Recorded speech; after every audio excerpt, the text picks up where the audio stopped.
나의 추격자라는 제목으로 함께 말씀을 나누도록 하겠습니다. 예전에 제가 이제 말씀드렸던 기억이 있는데요. 제가 2015년에 초등학교 4학년 아이부터 해서 고등학교 1학년 아이들까지 29명의 아이들을 데리고 이제 캐나다로 이제 영어 선교 캠프를 떠난 적이 있습니다. 그때 이제 학부모 가운데 이제 여자 집사님들 이제 두 분과 함께 이제 29명의 아이들을 인솔해서 이렇게 갔었어요. 이제 그 캐나다 그 밴쿠버에서 이제 전도사님 부부와 이제 합류해서 이제 그 아이들을 데리고 이제 영어 선교 캠프를 이제 진행하는 그러한 과정이었는데 매일매일이 지루하지 않았어요. 매일매일 무슨 일인가가 늘 터졌습니다.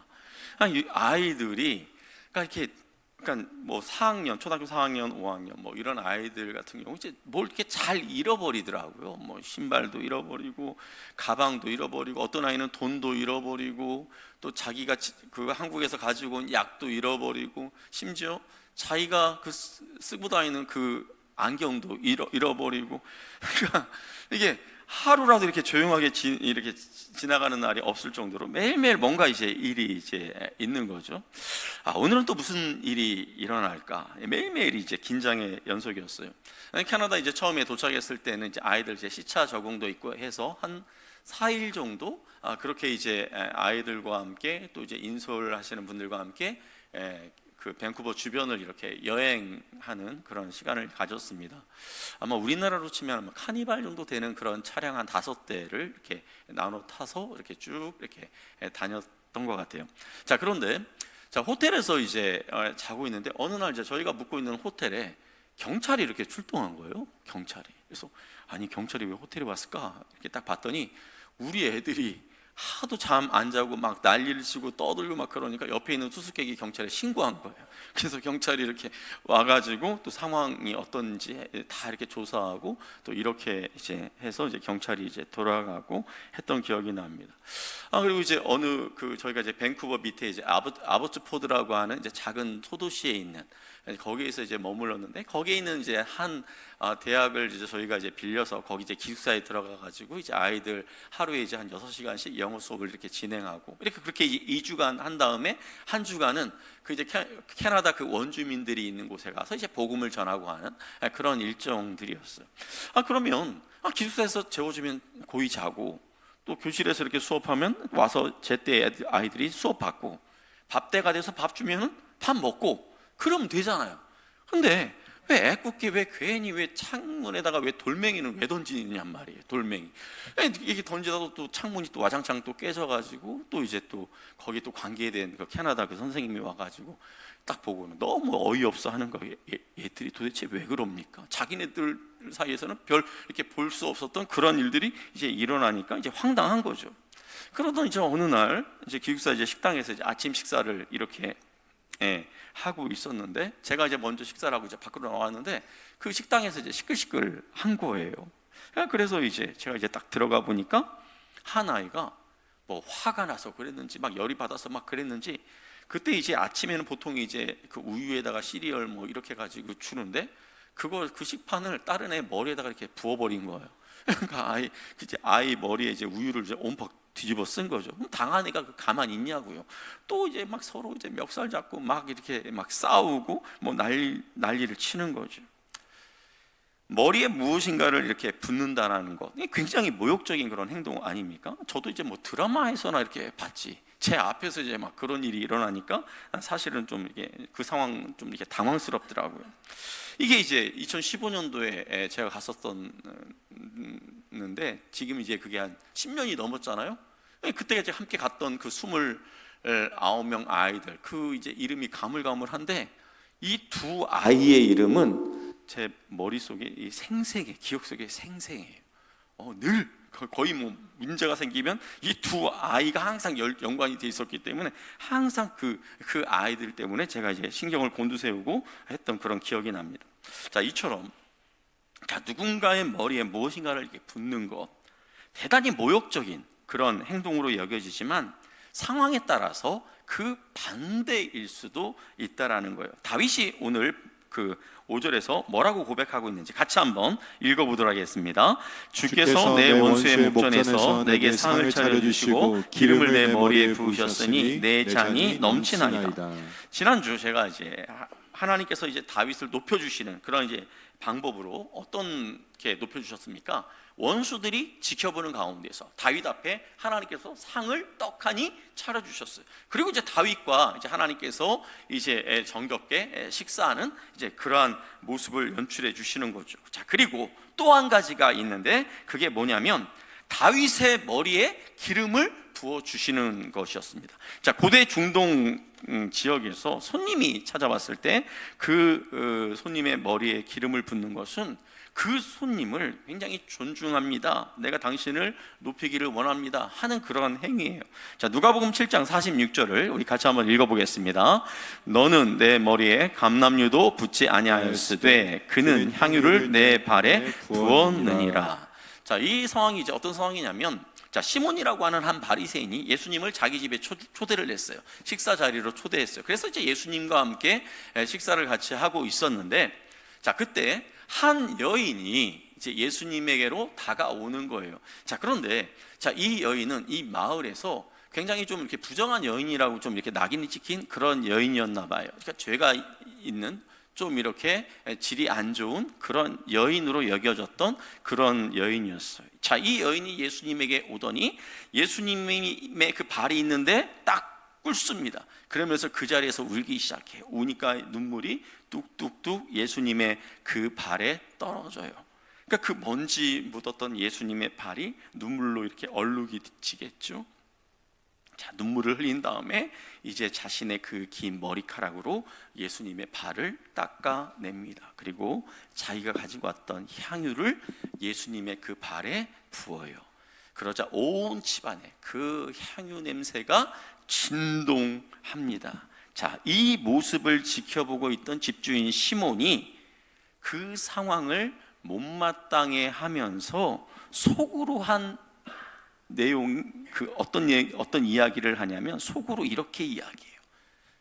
저 여인이 어떤 여인이라는 것을 예수님이 아셨다면 저렇게 자기 발을 만지도록 내버려 두지 않았을 텐데, 이렇게 이야기하는 거예요. 그러니까 유대인들의 그 율법의 그 관습에 보면은 어떤 게 있습니까? 부정한 사람과 내가 접촉을 하면 나도 부정해지는 그런 게 있지 않습니까? 그러니까 이 시몬, 이 바리새인 시몬의 생각에는 예수님이 저 여인이 얼마나 죄 많은 여인인지, 얼마나 부정한 여인인지 모르고 저렇게 자기 발을 만지는데도 가만히 있구나, 이렇게 생각했던 거죠. 자, 그런데 이때 예수님께서 이 시몬의 마음을 아시고 이제 몇 마디 다른 말씀과 함께 좀 전에 우리가 읽었던 이 말씀을 하신 거예요. 시몬아, 너는 내가 너네 집에 이렇게 들어왔을 때 나를 위해서 내 머리에 너는 감람유도 부어주지 않았어. 내 머리에 기름도 부어주지 않았어. 지금 이렇게 이야기하는 거죠. 자, 그러니까 예수님의 이 한마디로도, 자, 누군가의 머리에 기름을 부어주는 행위는 상대방을 얼마나 존중히 여기는 행위인지, 얼마나 상대방을 높여주는 그런 행위인지를 예수님의 이 한마디 말 속에서도 우리는 알 수 있다는 겁니다. 자, 이처럼 자, 하나님께서는 다윗을 위해서 두 가지, 그 앞에 상을 차려주시는 것과 또 한 가지 머리에 기름을 부어주시는 것을 통해서 원수가 지켜보는 가운데 다윗을 높여주셨어요. 이렇게 확 다윗을 격상시켜 주셨습니다. 자, 우리가 잘 아는 것처럼, 자, 구약시대에 머리에 기름을 이렇게 부어서 세우는 그 세 부류의 사람들이 있죠. 어떤 사람들을 머리에다가 이렇게 기름을 부어서 세웁니까? 왕, 제사장, 선지자. 이 사람들을 세울 때 그 머리에 이제 기름을 부어서, 감람유를 부어서 이렇게 세워요. 자, 그런데 여러분, 다윗은 어느 지파 사람입니까? 다윗은 레위 지파 사람이 아니에요. 유다 지파 사람입니다. 그러니까 다윗은 제사장이 될 수가 없어요. 그리고 다윗은 또 선지자도 아니에요.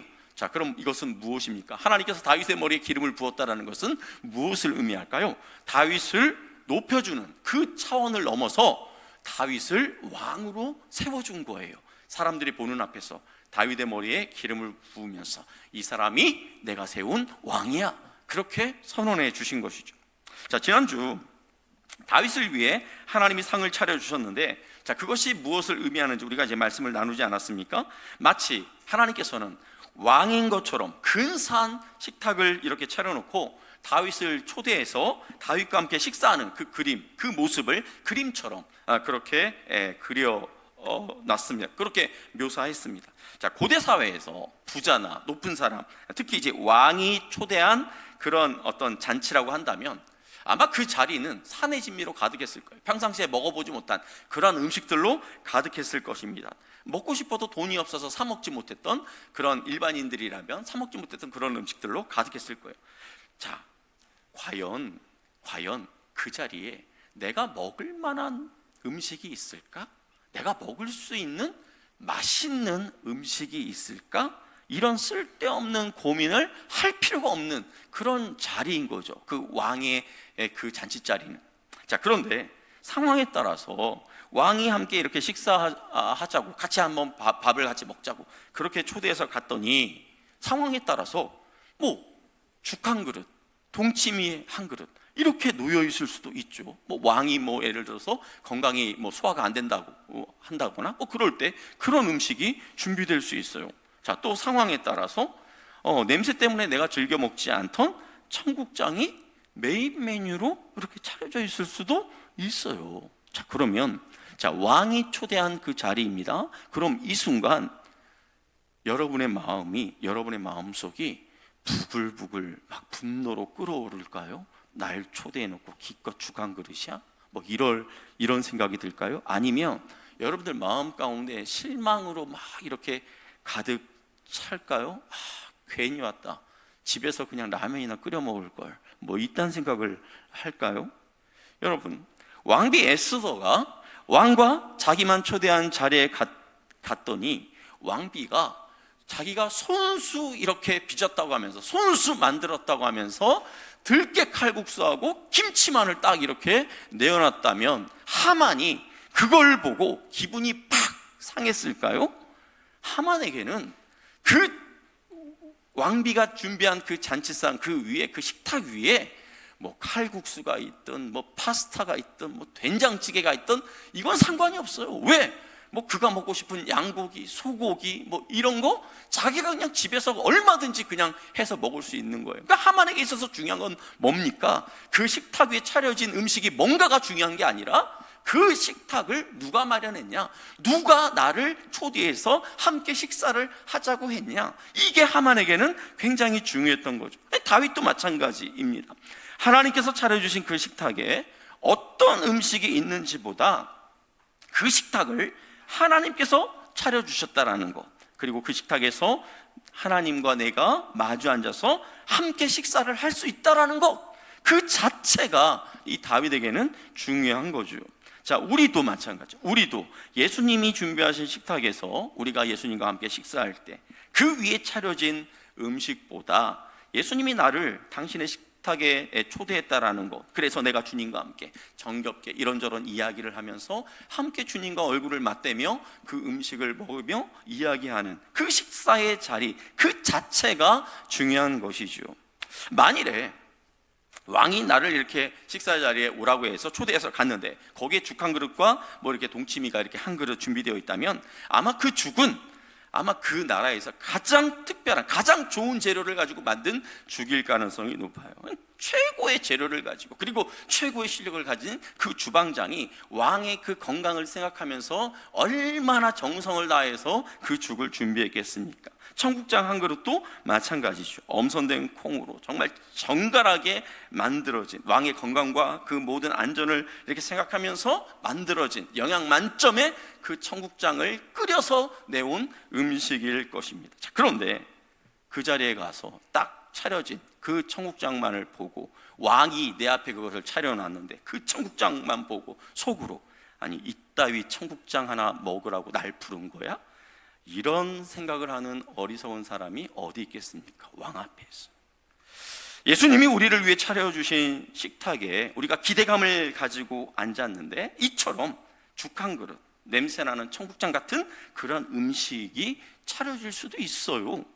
불고기나 갈비찜이 아니라 죽과 동치미가 차려져 있어요. 그런데 이때 예수님께서 수저를 드시면서 상훈아, 자 같이 먹을까? 이 죽 정말 특별한 죽이야. 너의 건강에 참 좋을 거야. 그러면서 같이 먹자고 하십니다. 냄새나는 청국장이 앞에 딱 차려져 있는데 주님께서 그러는 거예요.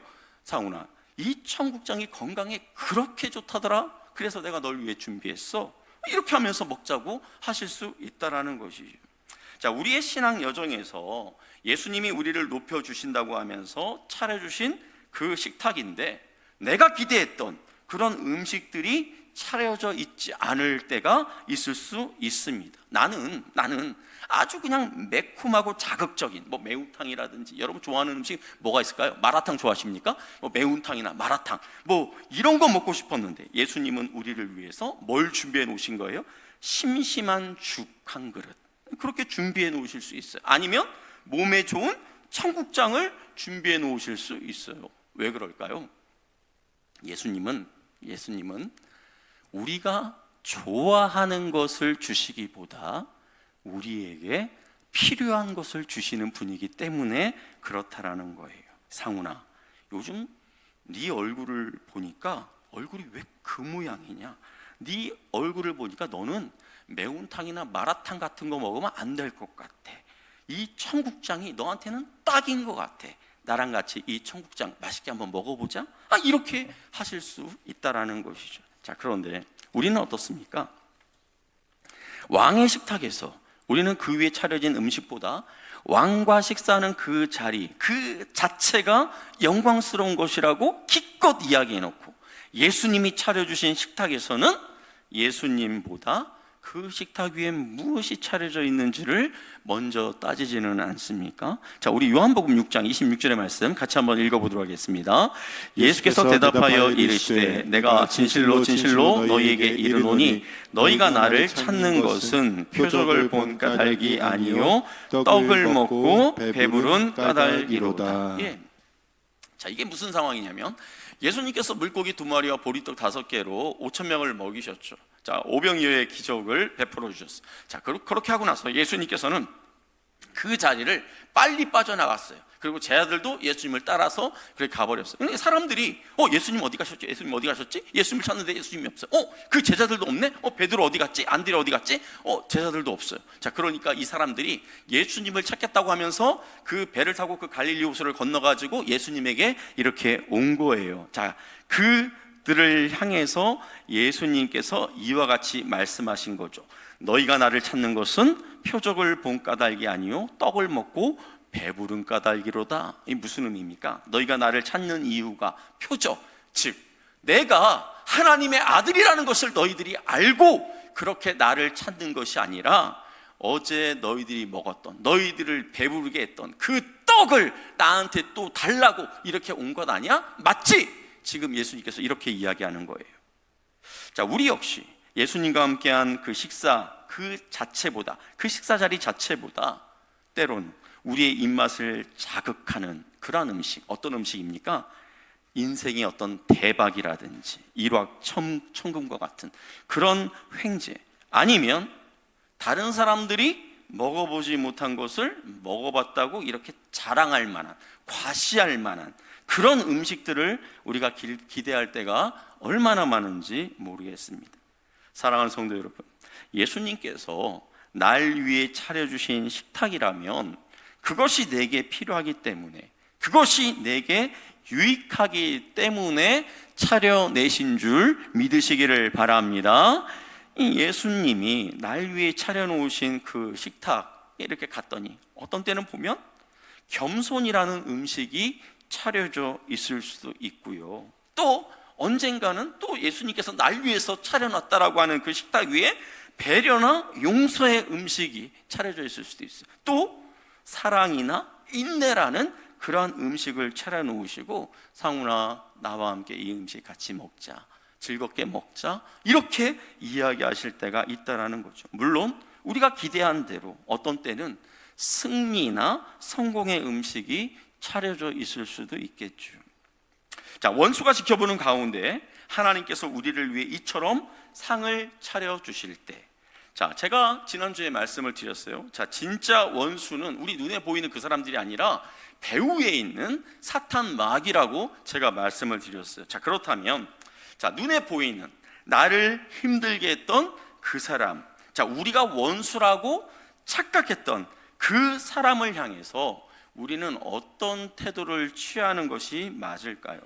사실 우리는 그런 마음이 다 누구나에게나 다 있는 것 같아요. 나를 막 이렇게 힘들게 한 어떤 사람, 나를 막 무시했던 어떤 사람 앞에서 내가 막 이렇게 성공해서, 내가 막 이렇게 사업이 막 이렇게 번창해서, 내가 또 이렇게 사회적인 지위가 막 높아져서 그 사람 앞에서 마치 어퍼컷을 탁 올리듯이 짜샤 봐라 임마, 내가 얼마나 지금 성공했는지, 하나님께서 나를 얼마나 복되게 했는지 한번 봐, 너 전에 나 무시했지 하면서 확 한번 쏴주고 싶은 그런 마음이 우리 마음 가운데 있지 않습니까? 저만 그런가요? 제가 속물이라서 그런가요? 우리가 속물이라 그런 게 아니라 다 그런 마음이 있어요. 우리가 생각하기에 정말 성숙한 하나님의 사람이라고 생각하는 다윗에게도 이런 마음이 있었던 거예요. 우리 다윗이 어떻게 기도하는지 시편 109편 9절과 10절을 한번 잘 읽어보기를 바랍니다. 한번 읽겠습니다. 그의 자녀는 고아가 되고 그의 아내는 과부가 되며 그의 자녀들은 유리하며 구걸하고 그들의 황폐한 집을 떠나 빌어먹게 하소서. 예, 사실은 이 앞뒤에 다윗의 어마어마한 저주가 다 있어요. 근데 이 두 절만 제가 이제 딱 나와서 같이 읽자고 한 건데요. 자, 여기 보세요. 자, 그의 자녀가 고아가 되고 그의 아내가 과부가 되려면 도대체 이 상황이 어떤 상황인 거예요? 어떻게 해야 이렇게 되는 거예요? 그놈을 죽여달라는 거예요. 그놈을 죽여야 그놈의 자식들이 고아가 되고 그놈을 죽여야 그 아내가 과부가 될 거 아닙니까? 그러니까 지금 다윗은 이거를 그놈 빨리 죽여달라고 하는 것을 이렇게 돌려서 이야기하는 거죠. 그리고 뭐라고 이야기하고 있습니까? 그 집이 뭐 저당 잡혀서 날아가는지 어떻는지 모르겠지만 그 자녀들이 집을 떠나 빌어먹는 거지가 되게 해달라고 그렇게 기도하는 거예요. 여러분, 이게 우리가 생각하는 그 다윗의 기도가 맞나요? 정말 다윗의 기도라는 게 정말 느껴지십니까? 어떻게 다윗이 이런 식으로 기도하죠? 자, 그런데 시편 곳곳에 보면 다윗의 이런 기도가, 이와 비슷한 기도가 여러 번 나와요. 저는 이 다윗의 기도, 이것을 통해서 다윗이 지금 잘못 기도했다, 다윗의 기도가 잘못되었다, 그것을 말하고 싶은 것이 아니에요. 자, 누군가 우리를 괴롭히고 힘들게 했을 때 어떻게 우리가 그 사람을 금방 용서합니까? 나를 막 해서 헐뜯고 했던 사람을 어떻게 내가 그 사람을 이렇게 그냥 당장 끌어안고 이렇게 그 사람을 용납할 수 있겠습니까? 여러분이 예수님입니까? 안 돼요. 오늘 이 다윗처럼 우리 속에서 막 그 사람을 향해서 막 저주가 막 터져 나오는 것이 자연스러운 거예요. 일반적인 거예요. 자, 그런데 중요한 것은 무엇입니까? 자, 이런 저주를 그 당사자나 다른 사람들 앞에서 한 것이 아니라 하나님 앞에서 기도로 다윗이 풀어냈다라는 거. 기도로 하나님 앞에서, 딴 사람들에게 한 것이 아니라, 그 당사자에게 한 것이 아니라 하나님 앞에서 기도로 했다라는 거예요. 자, 그리고 하나님께 우리가 이제 이러한 것을 가지고 기도한다면, 자, 평상시에는 우리의 머릿속이나 우리의 마음속에 그 원수를 향한 악한 생각이나 저주를 이렇게 품지 말아야 한다는 것입니다. 하나님께 기도할 때 다 기도하시고 평상시 나의 생각 또 나의 마음속에는 그 사람에 대한 원망, 어떤 저주, 이런 것들을 의도적으로 끊어버리세요. 내 마음 가운데서 그 사람에 대한 섭섭한 마음을 막 일어나려고 할 때 의도적으로 끊어버리세요. 다른 거를 생각하세요. 자, 우리가 기도할 때 하나님 앞에서 그 사람을 막 저주하면서 기도합니다. 그 사람을 죽여달라고 기도합니다. 하나님 정말 세게 한번 밟아달라고, 손 좀 봐달라고 막 이렇게 기도합니다. 자, 그러면 그 문제를 전적으로 하나님 앞에 맡기는 것이 되지만, 그래서 하나님이 책임져 주시지만, 우리가 다른 사람들 앞에서 막 그런 이야기를 하잖아요. 또 평상시에 내 마음 속에서 막 그 사람에 대한 좋지 않은 생각들을 막 떠올리면서 막 내 속으로 막 저주하고 내가 언젠가는 꼭 복수하고야 말 거야 막 이렇게 씩씩거리고 그렇게 하잖아요. 그러면 이게 꼬리에 꼬리를 물면서 점점 커져요. 경험해 보지 않으셨습니까? 어떤 사람은 그냥 나 한 대 이렇게 지나가다가 예를 들면 꿀밥 한 대 탁 때리고 간 거밖에 없어요. 근데 이거를 내가 묵상하고 막 하잖아요. 나중에 이제 마지막에 되면 누군가가 내 이야기를 들으면 마치 그 사람이 우리 부모님이나 가족을 누구를 이렇게 죽인 것처럼 그런 원수인가? 이렇게 착각할 정도로 그게 이렇게 확 커져버린다라는 거죠. 그러니까 이게 꼬리에 꼬리를 이렇게 물면서 엄청 커지는 거죠. 자, 뭘 의미합니까? 우리가 하나님 앞에서 기도한 것으로 끝내야지 그것을 막 내 마음속에서 막 분을 사귀지 못해서 막 씩씩거리고 그 원수 내가 언젠가 복수하리라 막 이렇게 하잖아요. 내가 그 악한 생각에, 내가 그 사탄의 그 계략에 걸려드는 거예요. 계속해서 그 악한 생각에 사로잡혀서 살아갈 수밖에 없게 된다라는 것입니다. 여러분, 기도하시면서 그냥 하나님 앞에서 다 풀어내시기를 바랍니다. 그리고 사람 앞에서, 다른 누군가 앞에서, 그리고 나 혼자서 어떤 생각이나 묵상할 때 그런 것들에 대해서 생각지 마시기를 바랍니다. 자, 그런데요, 자, 신기하게도 어느 날 나를 힘들게 했던 그 사람의 모습을 이렇게 지켜보는데 정말 하나님께서 내 기도를 들어주신 게 맞나? 딱 보는데 정말 그 사람의 그 가세가 막 이렇게 기우는 게 막 보이는 거예요. 예전에는 막 그 사람만 나타나면 사람들이 막 박수치고 야 당신 최고 막 이렇게 했는데 어느 순간에 사람들이 막 그 사람에게서 막 등을 돌리는 것처럼 이렇게 보여요. 하나님께서 정말 내 기도를 들어주셨나? 내 기도를 하나님께서 들으시고 정말 저 사람을 하나님께서 지금 손봐주고 계시나? 하나님께서 지금 밟아주고 계시나? 이런 상황이 벌어질 때가 있다라는 것이죠. 자, 그러면 우린 이럴 때 어떻게 해야 할까요? 우리 잠언 24장 17절과 18절 말씀 같이 한번 읽어보도록 하겠습니다. 내 원수가 넘어질 때 즐거워하지 말며 그가 엎드러질 때에 마음에 기뻐하지 말라. 여호와께서 이것을 보시고 기뻐하지 아니하사 그의 진노를 그에게서 옮기실까 두려우니라. 나를 힘들게 했던 사람, 막 그 사람이 정말 하나님께서 기도를 들어주셔서 막 그 사람의 막 삶이 막 어려워졌어요. 막 이렇게 힘들게 됐어요. 막 이렇게 추락하게 됐어요. 얼마나 통쾌합니까? 쾌재를 부를 일이죠. 역시 하나님이야. 저 인간 잘 됐다. 고소하다. 막 이렇게 할 상황 아닙니까? 그런데 성경에서 뭐라고 이야기하고 있습니까? 원수가 넘어지고 엎드려질 때 마음으로라도 기뻐하지 말래요. 왜요? 그 모습을 보고 막 낄낄거리며 좋아하는 나의 모습을 보면서 막 아이고 꽃이다, 아이고 저 인간 까불던지 잘됐다, 이런 나의 모습을 보면서 하나님께서 어떻게 하신다라는 거예요? 저 이상훈이 저것도 별반 다른 게 없는데? 이런 생각을 하실 수 있다라는 거예요. 그러면서 그 사람에게 내리려고 했던 그 진노를 옮기실 수 있다라는 거예요. 그 진노가 나한테 옮겨질 수도 있는 거예요. 그러니까 그 원수가 엎드러졌다 할지라도, 그 원수가 내팽개쳤다 할지라도 그걸 보면서 기뻐하지 말라라는 거예요. 심지어 마음으로도. 자, 그러니까 원수의 목전에서 하나님께서 우리를 위해서 상을 차려주시잖아요. 또 원수가 보는 데서 하나님께서 우리 머리에 기름을 부어 주시잖아요. 자, 그런데 이 모습을 보면서 나를 힘들게 했던 그 사람들이 아니 저 이상훈이라는 존재가 뭔데 하나님께서 저렇게 잘 되게 하시지? 저렇게 이렇게 복을 주시지? 막 이렇게 막 놀라 자빠지는 그런 상황이 벌어졌을 때, 자, 그들이 보면서 굉장히 당황스러워 하겠죠. 자, 그럴 때 보통 일반적인 사람이라면 어떻게 합니까? 하나님과 내가 마주하고 있는데 그것을 원수가 내 옆에 있는 원수가 지켜보고 있어요. 막 놀래서 지켜보고 있어요. 그때 일반적인 우리의 반응은 어떤 모습입니까?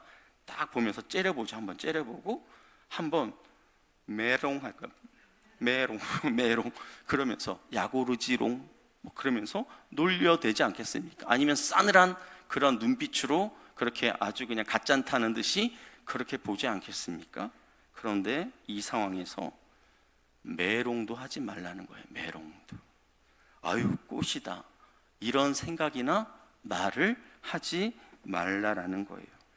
그저 하나님께서 내 편에 쓰셔서 내 사정을 아시고 나의 기도를 들어주셨구나, 그것으로 감사만 하라는 것입니다.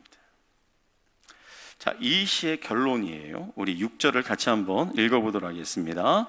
내 평생의 선하심과 인자하심이 반드시 나를 따르리니 내가 여호와의 집에 영원히 살리로다. 네, 선하심과 인자하심이 반드시 나를 따르리니. 여기 이제 따르리니라고 하는 이 단어가 라다프라고 하는 히브리어 단어인데요, 이 라다프, 뒤따른다, 추격한다, 막 마치 형사가 범죄자를 잡기 위해서 막 따라가는 것처럼, 추격해가는 것처럼 그렇게 이제 추격하는 뜻을 가지고 있어요. 그러니까 하나님의 선함과 인자하심이 반드시 나를 뒤따라온다, 추격해 온다라는 거죠. 내가 아무리 이렇게 피하려고 이렇게 봐도 하나님께서 어떻게 해서든지 그의 하나님의 선하심과 인자하심이 나를 따라온다라는 거예요. 여기 이제 선하다라는 것은 토브라고 하는 단어인데, 하나님께서 이 세상을 창조하시고 그 보시기에 좋았더라 할 때 그 좋았더라에 해당하는 단어가 바로 이 토브, 선하다라는 의미예요. 그러니까 내 인생을 하나님께서 가장 좋게 만드시려고,